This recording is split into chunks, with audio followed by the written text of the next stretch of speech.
안녕하십니까. 대방열린고시학원 이승훈입니다. 이 시간에는 2021년 6월 5일 날 있었던 서울지방지 보건구급 공중보건학 문제 풀이를 한번 해보도록 하겠습니다. 공개 문제였고 가답안이 바로 공개가 됐기 때문에 문제와 정답에 대한 그런 시시비비 같은 것들은 없고요. 일단 총평에서도 제가 말씀을 드려서 보신 분들은 아시겠지만 문제 자체가 굉장히 평이하고 난이도가 한 중간 정도 되는, 중상도 아니고 거의 중간 정도 되는 그런 문제들이었고요. 쉬운 것들은 아주 쉽고, 그 다음에 난이도가 한 중상 정도 되는 것들이 한 서너 문제, 대여섯 문제 정도 있는 그런 고른 분포를 보인 시험이었습니다. 그리고 출제 비율도 제가 아주 디테일하게 총평에다가 실어 놓긴 했는데 역학 및 감염병에서 5문제가 출제가 됐습니다. 재작년에 있었던 서울보건구급 지방지 공개 문제와 비교를 해보면 거의 비슷한 출제 경향을 가지고 있고, 난이도가 재작년이 조금 어려웠고 작년과 올해는 중간 정도 난이도를 보여주고 있다, 이렇게 생각을 하시면 될 것 같습니다. 두 번째로 많이 나온 파트는 환경 파트여서 환경 쪽에서 4문제, 수질, 대기오염, 그 다음에 요건 산업보건하고 같이 연결시킬 수도 있지만 아무튼 그 카드뮴 중독에 대한 문제 있었고요. 그 다음에 온열요소 이런 아주 기초적인 문제가 출제가 됐고요. 그 다음으로는 공중보건학 개론 부분 1장, 우리 방금 지난주에 했었던 챕터 1, 거기서 3문제 정도가 출제가 됐습니다. 1차 예방, 2차 예방 이쪽하고 그 다음에 역사, 공중보건학의 역사 부분이 많이 나왔고요. 그리고 마지막으로 또 많이 나온 게 보건행정에서 3문제가 출제가 됐습니다. 보건행정은 다른 지자체나 어떤 다른 그 직렬에 있는 공중보건학 시험에서도 3문제 정도는 꾸준히 나오는 그런 챕터기도 하고요. 나머지 것들은 인구, 그다음에 정신보건이 의외로 서울 이 공개 문제에서 3년 동안 2문제가 출제가 됐습니다. 그게 무슨 대수냐라고 말씀하실지 모르겠는데 이 정신보건 부분이 거의 출제가 잘 안 되는 부분이거든요. 근데 특히 서울 공개에서는 3년 동안 2문제가 나왔다는 건 굉장히 많이 나온 거다라고 볼 수가 있습니다. 이거는 거의 모든 지자체의 문제들을 제가 다 쫓아다니면서 분석을 해본 결과이기 때문에 거의 정확하다, 이렇게 말씀드릴 수가 있고요. 그 다음에 식품위생, 보건통계. 제가 미리 칠판에다 그려놓은 이 그래프들이 이제 요 보건통계의 문제를 설명을 하려고 시간을 벌자고 미리 그려놓은 겁니다. 자, 1번부터 한번 풀이를 들어가 보도록 할게요. 문제지들은 다 가지고 계실 테니까 이 1번 문제가 공중보건학의 역사에 대한 문제입니다. 고대기, 중세기, 여명기, 황립기, 발전기로 구분할 때 중세기에 대한 업적으로 가장 옳은 것. 수업 중에 계속 말씀드리지만 여명기하고 중세기, 황립기 다 각각 중요한 부분들, 사람 이름, 연도, 그 다음에 그 업적, 이런 것들 다 순서대로 외워두라고 말씀을 드렸었습니다. 자, 1번 보기는 여명기죠, 여명기. 최초의 국세조사 스웨덴, 이건 여명기고, 2번 보기가 마르세유에서 최초의 검역소, 요게 정답입니다. 이거는 의심의 여지 없이 정답이고, 그 다음에 이제 콜레라 발생 원인에 대한 역학조사, 요거는 황립기죠, 황립기. 존 스노우. 그 다음에 장기설, 이거는 고대기죠. 미아스마 세어리는 고대기입니다. 미아스마 세어리는 모의 시초라고 볼 수 있다고 말씀드렸죠. 최근 시험에 있었던 거, 환경보건학의 시초로 볼 수 있다. 나쁜 냄새, 더러운 냄새가 나는 곳엔 질병이 있다. 이거는 환경과 연관이 있는 거다라고 시험 문제가 있었습니다. 7급 문제로. 자, 1번은 단순 암기 문제였고요. 2번은 병원체와 숙주 간 상호작용 지표에 대한 설명. 요게 이제 조금 잘못 이해하면은 도대체 이 문제는 뭐지? 이렇게 생각을 할 수가 있는데, 요 문제가 그 난이도, 6월 5일 있었던 요 시험에서 그나마 난이도가 한 중상 정도에 속하는 그런 내용입니다. 정답은 가장 옳지 않은 걸 고르라고 했고, 정답은 3번이죠, 3번. 2차 발병률은 감염된 사람들 중에서 발병자의 비율, 이게 아니라 뭐죠? 감수성 있는 사람, 질병에 걸릴 확률이 있는 사람들, 그 가구원 중에서 이 병원체의 췌장 잠복기에 발생하는 환자의 비율, 말씀을 드리는 겁니다. 그렇기 때문에 2차 발병률은 확실히 틀려서 정답이 3번이 되는 것들이고요. 1번, 2번, 4번 같은 경우들은 전부 다 옳은 복이니까 요걸 가지고 따로 공부를 하셔도 될 것 같습니다. 요 내용은 2차 발병률 같은 문제가 가끔 출제가 되는데 나오면은 헷갈릴 수 있는 그런 부분들이기 때문에 말을 잘 머릿속에서 그림을 그려가면서 이해를 하면서 답을 고르셔야 되는 그런 내용들이 됩니다. 그 다음에 이제 3번으로 가는데요. 3번 인체의 체온 유지에 중요한 온열 요소의 종합작용. 이것도 가장 옳은 거. 물론 가장 옳은 이런 말이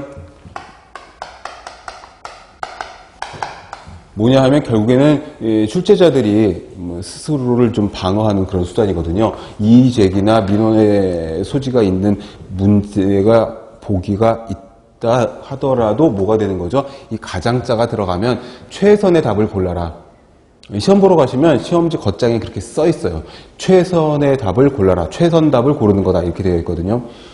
자, 그러지 않더라도 3번 문제도 딱 떨어지는 문제입니다. 자, 1번. 어디가 틀렸죠? 실외에서의 불쾌지수는 기온과 기습 다 맞았는데 실외가 아니라 실내죠. 실내. 불쾌지수는 실내만 보는 겁니다. 그 다음에 2번 계절별 최적 감각 온도는 겨울이 여름보다 높은 편이다. 최적 감각 온도는 겨울이 여름보다 높은 게 아니라 반대죠. 여름이 겨울보다 조금 높은 걸로 되어 있습니다. 왜 그렇죠? 기후 순화, 기후 수능 때문에 그렇습니다. 그리고 입고 있는 옷도 여름과 겨울이 조금 차이가 있기 때문에 여름철이 조금 더 높은 데에 순화가 되어 있는, 수능이 되어 있는 거고, 겨울철은 조금 찬 날씨에 순화가 되어 있는 거기 때문에 2번은 거꾸로 보시면 되고, 3번이 맞는 거죠. 기온이 높은 경우 낮은 습도 영역에서 형성된다. 반비례는 아니지만 온도와 습도와의 관계에서요. 이게 되게 중요한 건데, 그래프가 이런 식으로 가요. 그래서 이쪽이 온도고 이쪽이 습도고 뭐 바뀌어도 상관없습니다. 온도가 조금 높으면 습도가 좀 낮은 쪽이 쾌적하고 온도가 조금 낮으면 습도가 조금 높아도 쾌적함을 느낄 수가 있다. 그래서 에어컨디셔너를 생각을 하시면 됩니다. 에어컨은 습도 조절을 해주는 게 큰 역할이잖아요. 그래서 3번이 정답인 거고요. 그 다음에 4번 기온과 습도가 낮고 기류가 커지면 뭐죠? 온도와 습도가 낮고 바람이 많이 불면은 체열 발산이 감소가 아니라 증가하겠죠. 당연한 얘기입니다. 그러니까 온도, 습도 낮고 추운 거잖아요. 춥고 기류, 바람까지 세게 불면은 어떻게 체열 발산이 증가하겠죠. 체온을 유지해야 되니까. 정답은 그래서 3번. 이건 뭐 단순한 게 아니고 그냥 이해만 하면은 답을 고를 수 있는 그런 문제. 자, 4번도 재미있습니다. 4번도 좋은 문제 같은데요. 요거 틀리신 분들이 좀 있으실지 몰라요. 인과관계 규명을 위해서 역학 연구를 설계하고자 할 때 인과적 연관성에 대한 근거의 수준이 가장 높은 연구, 또 가장 높은 연구 방법. 이거 인과관계 이거 보고서는 코호트 연구 고르신 분들이 꽤 있을 거라고 생각이 되는데 연관성에 대한 근거의 수준이 보기 중에서 가장 높은 것은 실험 연구죠. 실험 연구는 실험군 대조군 딱 만들어 놓고 그 변수들을 다 컨트롤 해가지고 말 그대로 역학을 실험화 시킨 거거든요. 그렇기 때문에 이게 인과관계에 대한 게 가장 정확합니다. 만약에 보기 중에 실험 연구가 없고 뭐 후향적 코호트, 전향적 코호트 이런 식으로 들어있다면 정답은 전향적 코호트가 되겠죠. 후향적 코호트보다도. 그렇게 답을 고르실 수가 있습니다. 5번 문제 이것도 좋습니다. 늘 나오는 그런 부분인데 아주 쉬운 그런 문제인데 깔끔하게 딱 떨어지는 그런 문제입니다. 국민건강보험의 특성에 해당하지 않는 것은 강제 적용, 사회보험이니까 강제 가입이죠. 보험료 차등 부담, 수입이나 재산에 따라서 차등 부과합니다. 그래서 수업 중에 제가 드리던 말씀이지만 늘 월 수입이 어마어마하게 높은 사람들은 어마어마하게 높은 보험료가 책정이 되어 있어서 진짜 많이 내더라고요. 그 다음에 차등 급여. 급여라는 거는 우리가 받는 걸 말하는 거거든요. 치료를 받거나 이러는 거. 보험료를 적게 냈다고 낮은 보험급여를 받는 건 아니죠. 뭐라고 되어 있죠? 차등, 부과, 균등, 급여. 이게 아주 시험에 많이 나오는 그런 말이라고 말씀드린 적이 있었습니다. 뭐죠? 보험료는 재산이나 수입에 따라서 차등해서 부과하되 급여는 똑같이 해준다. 보험료를 많이 냈다고 해서 뭐 특실에 넣어서 뭐 대단히 첨단의 의료 급여를 받게 해주고 이러는 거 아니다 라고 말씀드렸고, 단기보험, 요것도 중요 표시를 해주세요. 단기보험이 우리 국민건강보험의 큰 특성 중에 하나입니다. 무슨 소리냐면 적립 방식이 아니라 연도별 부과 방식. 그게 단기보험의 뜻입니다. 적립 방식은 어떤 거가 있겠죠? 연금보험이나 뭐 이런 사보험 같은 것들이 적립 방식이잖아요. 근데 국민건강보험은 단기보험, 매년 보험료를 매년 차등 책정해서 월별로 총소득 대비해서 부과하는 그런 내용이 됩니다. 그 다음에 6번, 정답은 3번이었고요. 정신건강과 관련된 내용, 요게 아까 서두에 강조했던 부분입니다. 그리고 되게 좋은 문제예요. 정신보건 문제가 나오면은 자주 나오진 않는데 거의 모든 수험서의 정신보건 파트의 기출문제를 보시면 몇 문제가 없을 거예요. 있다 하더라도 되게 오래된 문제들인데 요 문제 굉장히 좋은 문제니까 체크를 좀 해주시고요. 이런 좋은 문제들은 또 다른 지자체나 다른 직렬에서 나올 가능성이 있다고 봅니다. 첫 번째, 세계보건기구는 정신건강 증진을 긍정적 정서를 함양하고 질병을 예방하며 역경을 이겨내는 회복력, 이걸 향상시키는 것이라고 정의하였다. 뭔지는 잘 모르겠지만 WHO의 정신건강 정의까지 우리가 외우고 있지는 않다고 하더라도 일단 긍정적으로 맞는 것 같아요. 일단 그리고 다음 보기를 보는 거죠. 자, 정신건강 증진 및 정신질환자 복지 서비스 지원에 관한 법률, 이거 만든 지 얼마 안 됐거든요. 여기에서 정신건강 증진 사업을 규정하고 있다. 정신건강 증진 사업 때문에 이 법을 만들어낸 겁니다. 이것도 맞는 보기. 3번, 정부는 정신건강을 위한 다양한 정책, 제도, 법률 서비스 개발을 강화하고 실행해야 한다. 이게 바로 이번 법률에 있는 내용이 됩니다. 그럼 4번을 보시면 읽고 나니까 되게 이거밖에 없지 않냐 이렇게 되는데, 지역사회 기반의 정신건강 서비스는 이거 가장 기본이거든요. 2번을 강화하는 게 아닙니다. 될 수 있으면 2번을 좀 지양하는 겁니다. 지향이 아니라 지양하는 겁니다. 그 다음에 병원이 중심이 되는 게 아니라 지역사회 플러스 그 지역사회 주민들, 인원들이 합심을 해서 서로 전문 인력과 지역사회 주민과 지역사회가 서로 협력을 해서 도와주는 게 정신건강 증진 내용이 되는 겁니다. 그래서 4번 보기는 앞단도 틀렸고 2번 강화도, 그 다음에 후단도 틀렸습니다. 이 2번 강화가 왜 틀렸는지는 몇 년 전에 벌써 한 4, 5년쯤 됐는데 법이 확 바뀌어가지고, 그쵸? 예전에는 보호자나 친권자가 원하면 정신질환이 있는 환자를 강제로 입원을 시킬 수가 있었거든요. 그랬는데 몇 년 전에 법이 바뀌어가지고 본인이 싫다고 하면은 퇴원을 하고 입원을 안 시킬 수 있는 그런 식으로 법이 바뀌었기 때문에 4번이 맞는, 그러니까 옳지 않은 정답이 되겠습니다. 그 다음에 7번, 메이어의 보건의료의 조건. 요 부분이 공중보건학 파트에서는 거의 나오지 않았던 그런 문제입니다. 역대 시험 문제들을 다 통틀어 봐도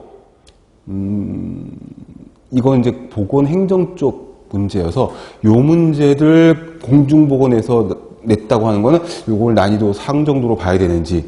근데 이제 공중보건학과 보건행정을 같이 공부하는 수험생들 같으면은 뭐 과목에 관계없이 이거는 뭐 너무 쉬운 문제인데 이렇게 생각할 수도 있는데, 아무튼 공중보건학 과목에서는 자주 나오지 않는 그런 문제입니다. 자, 최소의 자원을 투입하여, 그러니까 문제가 좀 쉽게 나왔죠. 건강을 빨리 회복시키는 거, 이게 뭐냐? 딱 봐도 efficiency, 효율성이죠. 효율성.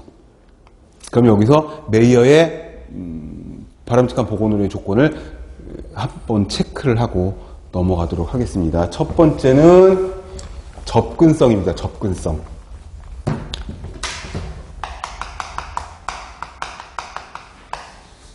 접근성은 무슨 내용이냐면 accessibility를 얘기하는 건데 각 개인이 필요한 시간에 필요한 장소에서 보건의료 서비스를 받을 수 있는 그런 내용이 접근성. 그 다음에 두 번째가 질. 이거는 퀄리티입니다. 적정 수준의 또는 최신 의학 지식 이런 것들을 받을 자격, 받을 권리 이런 것들을 바람직한 보건의료 조건으로 이야기를 하는 거고 그 다음에 이제 세 번째가 지속성입니다. 지속성. continuity 해가지고 이 지속성은 일반적으로 시간, 공간, 사람 이런 것들이 적절히 잘 연결돼서 보건의료를 지속해야 된다. 마지막에 이제 효율성. 효율성은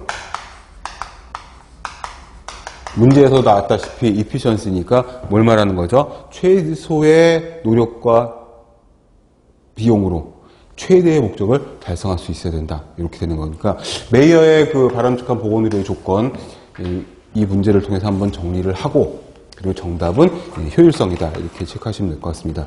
그 다음에 8번 문제가 바로 아까 말씀드렸던 환경 쪽으로 넣어도 되고 산업보건 쪽으로 넣어도 되는 그런 문제인데 은백색 중금속으로 이게 제가 2015년에 6월 달에 경기도에서 봤었던 그 문제와 거의 똑같은 문제입니다.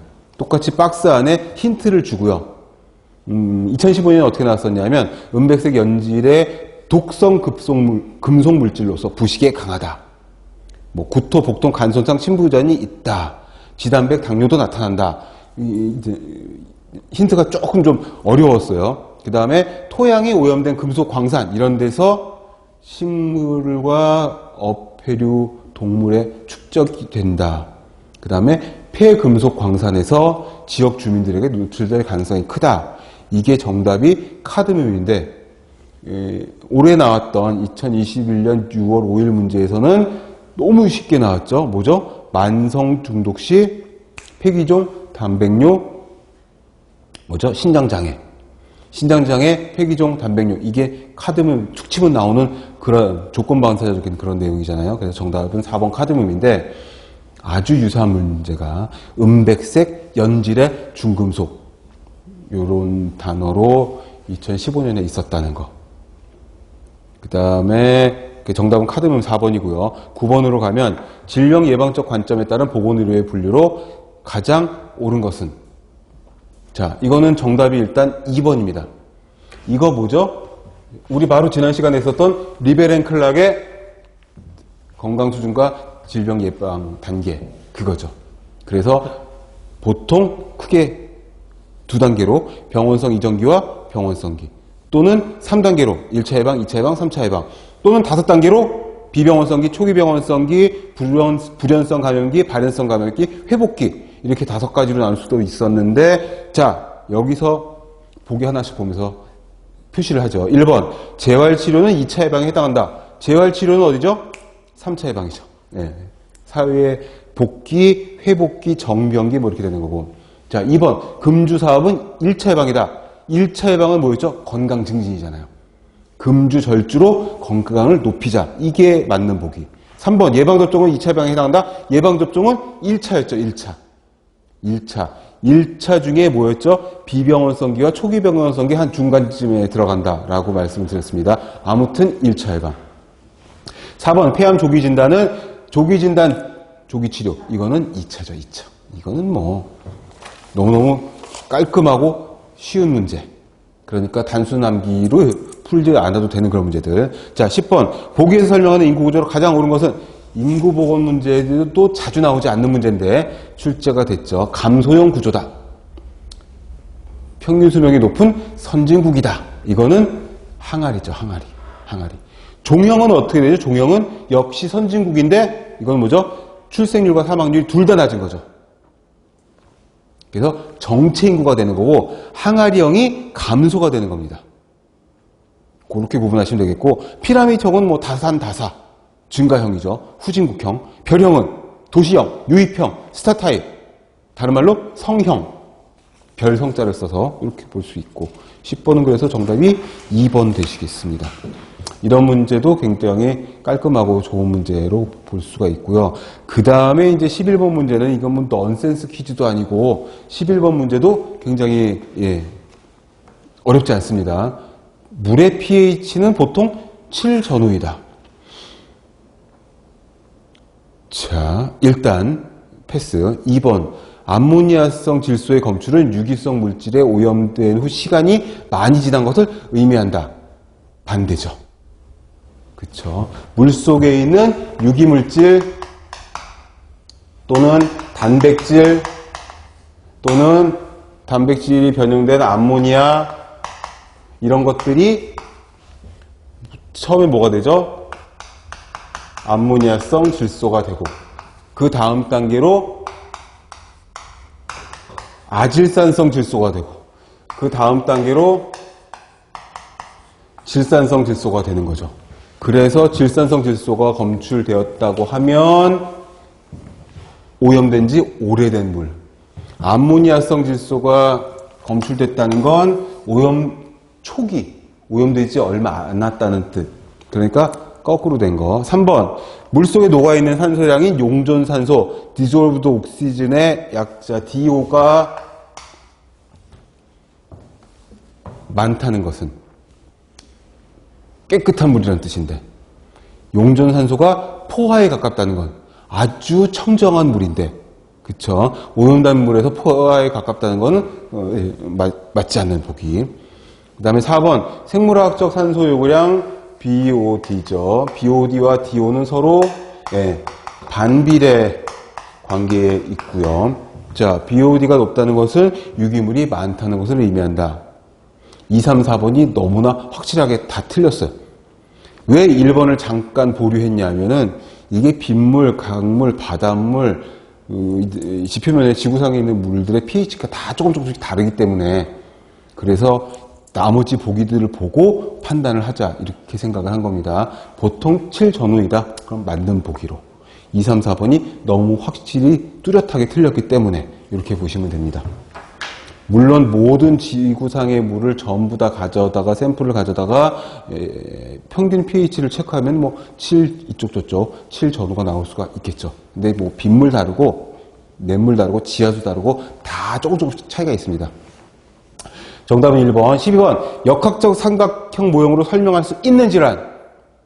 역학적 삼각형은 뭐였죠? 이거 병인, 숙주, 환경 서로 면밀하게 연결이 되어 있다.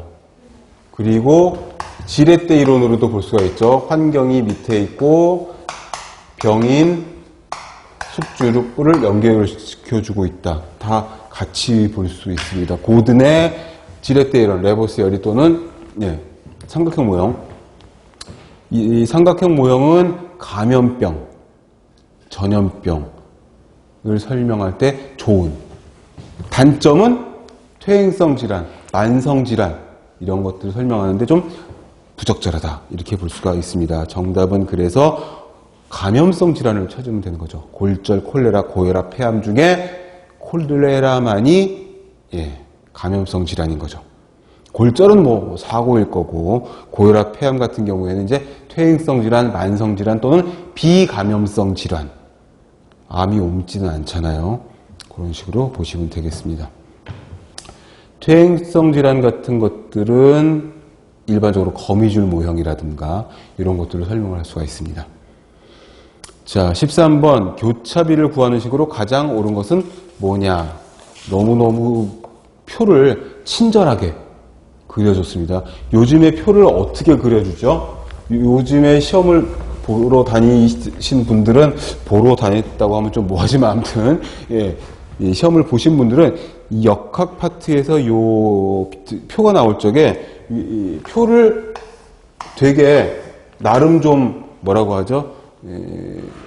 어렵게 헷갈리게 그래서 이쪽이 질병이고 이쪽이 노출 쪽이면 어떻게 표가 이렇게 되는 거지? 그러면 이제 질병의 걸린 사람, 안 걸린 사람, 노출이 된 사람, 안 된 사람. 보통 이렇게 우리 표처럼 그리잖아요. 이거를 바꿔놓더라고요. 그래가지고 노출이 안 된 사람, 노출된 사람 이런 식으로 이쪽을 좌우를 바꾸든가. 그러면 이제 식이 바뀌어버리니까. 근데 여기서는 정직하게 일반적인 표를 줬으니까 교차비는 A, B, C, D 이러면 이래서 교차비가 되는 거죠. 이건 다시 제대로 고쳐주고 그러면은 A, D, C, B 이렇게 되는 거죠. 그래서 교차비. 요게 오즈 레이쇼, 교차비, 비차비, 확률 또는 공산 이런 뜻으로 씁니다. 왜 그러냐 하면 이 교차비 오즈 레이쇼를 쓰는 경우는 역학 연구에서 환자 대조군 연구에서만 쓸 수 있는 거죠.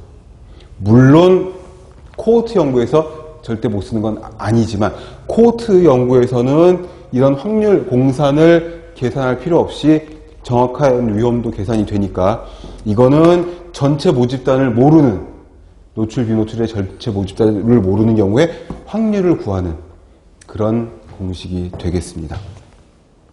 그리고 오즈 레이쇼라고 해서 OR이라고 하죠. 이 OR을 계산을 했을 때 얘가 1보다 큰지 작은지 또는 1인지 얘를 계산을 해서 A, B, C를 계산을 했는데 1보다 크게 나왔다. 그러면은 위험의 노출이 질병 발생과 관련이 있다. 원인이 되었다. 이렇게 되는 거죠. 근데 OR이 1이다. 이렇게 되면은 관계없음. OR이 1보다 작게 나오면은 뭐죠? 위험의 노출이 질병 예방 효과를 갖고 왔다. 이렇게 계산이 되는 겁니다. 그래서 OR의 수치를 가지고 오즈비의 수치를 가지고 관련성을 노출과 질병과의 관련성을 우리가 볼 수 있겠다. 정답은 1번 너무 정직한 문제, 쉬운 문제. 14번 우리나라 보건행정조직에 대한 설명으로 가장 옳지 않은 것은 이걸 난이도 중상 정도로 볼 수 있을 것 같기도 해요. 왜 그러냐 하면은 4번 보기에 있는 건강생활지원센터가 문제에 나온 적이 거의 없었거든요. 제가 보기로 거의 처음입니다. 그러면은 최근 10년 동안에 처음 나온 문제다 이렇게 볼 수가 있을 것 같습니다. 그래서 어렵지는 않은 문제지만 왜 그러냐면 1, 2, 3번이 옳은 보기이기 때문에 1, 2, 3번에 대한 지식을 갖고 있으면은 4번이 틀린가 보다라고 우리가 유추해서 정답을 고를 수가 있거든요. 객관식을 대하는 태도입니다. 하나씩 소고시켜 가면서 확실하게 틀린 거, 확실하게 맞는 거 딱딱딱 체크해 가면서 골라내는 거죠. 자, 지역보건법에 기반해서 보건소와 보건지소가 설치되어 있다. 맞습니다. 보건소법은 95년에 지역보건법으로 개정되었다. 그전엔 보건소법이었죠. 보건진료소는 보건의료 취약지역에, 보건진료소장은 보건진료 전담 공무원이 맡는다. 의사가 아니어도 된다. 어떤 공무원? 간호사 또는 조산사 면허를 갖고 있는 사람이 일정 교육을 받은 후에 진료소장이 될 수가 있다. 그렇다면 4번은 어디가 틀렸을까? 건강생활지원센터는 시군구 단위로 설치되고 맞습니다. 하는 건 건강상담, 건강증진 서비스. 이런 것들은 뭐죠? 감염성 관리보다는 치료보다는 건강증진. 퇴행성 질환, 비감염성 질환에 해당되는 내용들입니다. 이거 한국건강증진개발원 밑에 있는 그런 센터입니다. 한국건강증진개발원이 한 건 뭐죠? HP 2030, HP 2020. 그쵸? 거기서 들어보신 적이 있는 그런 공기업이죠, 공기업. 보건복지부 산하에 있는 한국건강증진개발원. HP 2030 문제가 이제 여러분들이 볼 시험에 출제될 확률이 되게 높을 겁니다. 올해부터 2030 시즌으로 바뀌었으니까요. 벌써 한 문제 출제가 되기도 했었고요. 올해. 자, 15번. 인구 구조 지표에 대한 설명으로 가장 옳은 것은 이런 문제가 헷갈리기 시작하면 시간이 많이 걸리는 문제인데 1번부터 하나하나 꼼꼼히 따져보고 넘어가면 좋습니다. 자, 부양비는 경제활동 연령 인구에 대한 비경제활동 연령 인구의 비율로 표시된다. 자, 뭐뭐에 대한 이런 말이 나오면 어떻게 되는 거죠? 분모가 뭐가 되는 거죠? 분모가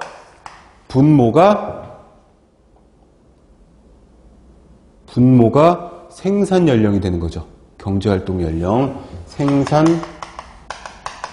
연령에 대한 뭐죠? 뭐에 비? 비경제활동 인구. 비경제활동은 65세 이상. 생산 연령은 0에서 14세 플러스 64세까지. 15부터 64세까지. 이렇게 보는 거죠. 곱하기 100도 해주면은 완벽한 공식이 되는 거고. 1번 보기가 뜩 맞는 보기가 되는 겁니다. 그럼 2번 보기를 보시면 노년 부양비는 0에서 14세 인구에 대한 65세 이상 인구의 비율로 표시된다. 0에서 14분의 뭐가 되는 거죠? 65세 이상. 이거는 뭐죠? 노년 부양비가 아니라 노령화 지수입니다. 노령화 지수. 노령화 지수가 되는 거고요. 그 다음에 3번. 노령화 지수는 15, 64에 대한 65세 이상. 이거는 2번에 있는 노년 부양비를 말하는 겁니다. 그래서 2번, 3번이 제목이 틀렸어요. 뒤에 있는 내용들은 같은데. 그 다음에 1차 성비는 출생 시 여자 100명에 대한 남자 수로 표시된다. 여자 100명에 대한 남자 수는 맞는데 1차 성비는 태아 때의 성비죠. 2차 성비는 태아 때의 성비. 2차 성비는 출생 시의 성비죠. 둘 다 남자가 여자에 비해서 조금 높은 걸로 되어 있고 3차 성비가 현재라고는 하지만 일반적으로 현재 인구의 성비라고 하자면 성인의 성비. 여기서는 이제 여성이 남성에 비해서 높은 걸로 되었다. 1, 2차에서는 항상 남성이 여성에 비해 많은 걸로 되어 있습니다. 그래서 4번도 태아의 성비인데 출생시 성비라고 했으니까 틀렸고 정답은 1번입니다. 1번. 부양비는 총부양비라고도 하고 아무튼 15에서 64세 인구분의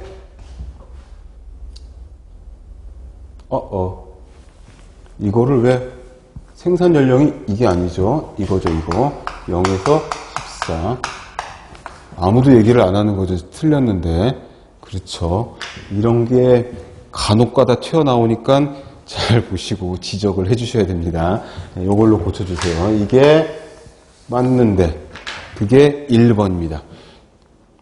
경제활동 연령인구는 15에서 64세. 분의 뭐가 되는 거죠? 비경제활동은 0에서 14세 플러스 65세 이상. 써놓고서 이상하다 해서 왜 같이 있는지 어색했잖아요. 15번에 1번, 16번 지역 주민의 건강 문제에 대한 조사 결과가 정규 분포를 따른다고 할 때, 자, 이 문제 때문에 요 그래프를 미리 그려놓은 겁니다. 자, 그래프를 보면서 정규 분포는 말 그대로 이렇게 대칭이 되는 그 분포표를 말하는 겁니다. 통계에서 가장 많이 쓰는 가우스라고 하는 천재 수학자가 만들었다고 해서 뭐 가우시안 뭐 이렇게 이야기를 하기도 하는데 가우시안 디스트리뷰션, 뭐 가우스 분포 이렇게도 이야기를 하는데 요게 표준 편차가 다를 때 요게 평균이 다를 때의 그래프입니다. 평균이 각각 다를 때는 정규 분포의 위치가 바뀌어요. 그리고 표준 편차가 이게 지금 육자처럼 생겼지만 나름 델타입니다. 델타 값이 다를 적에는 이 정규 분포의 곡선의 모양이 바뀌어요. 그래서 자, 문제를 보시면 평균 근처에서 낮고 양측으로 갈수록 높아진다. 평균에서 높고 양측으로 갈수록 낮아지고 평균에서 높고 어떤 그래프든지 간에 평균에서 제일 높고 양쪽으로 갈수록 낮아지는 거죠. 틀렸어. 1번. 2번 평균에 따라 곡선의 높낮이가 달라진다가 아니라 평균값에 따라서 곡선의 위치가 달라지는 겁니다. 네, 평균값이 크면 클수록 곡선이 오른쪽으로 움직이는 겁니다. 자, 3번 표준 편차에 따라 곡선의 위치가 달라진다. 표준 편차가 커질수록 어떻게 되죠? 쭈쭈쭈쭈 곡선이 쭉 뚱뚱해지고 넓어지고 내려가게 되는 거죠. 3번도 틀렸다. 위치가 아니라 높이가 달라진다라고 하면 맞습니다. 자, 4번 표준 편차가 작으면 곡선의 모양이 좁고 높아진다. 표준 편차가 가장 작은 값 델타 1이 가장 좁고 높은 곡선을 그리죠. 4번이 맞는 보기입니다.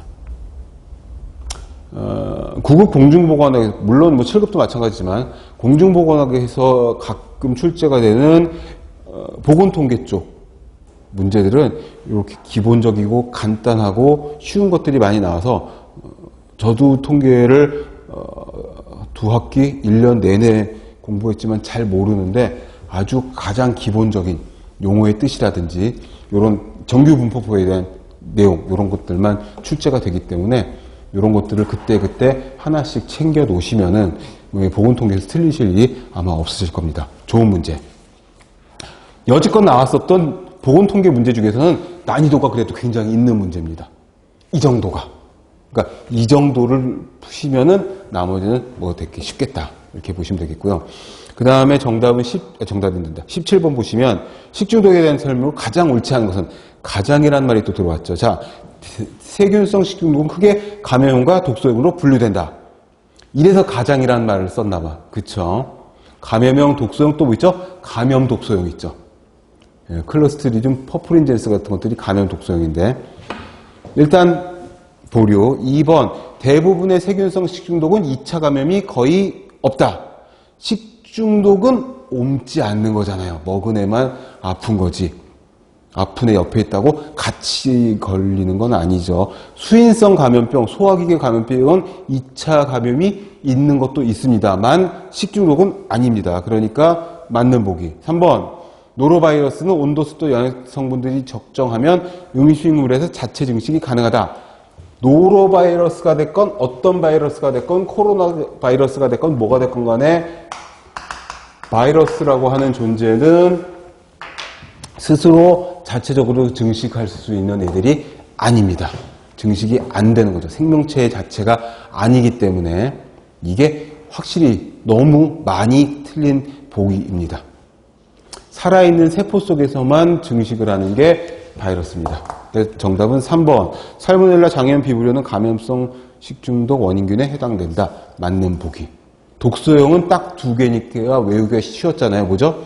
황색 포도당구균 식중독하고 클로스트리dium 보툴리늄 식중독 그 두 가지가 독소용 식중독이었죠.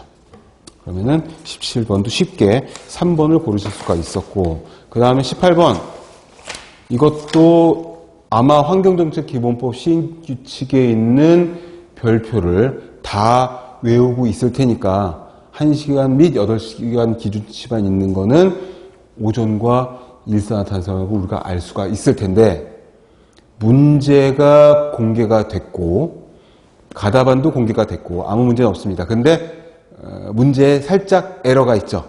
환경정책기본법 시행규칙이 아니라 시행령 별표 1이에요.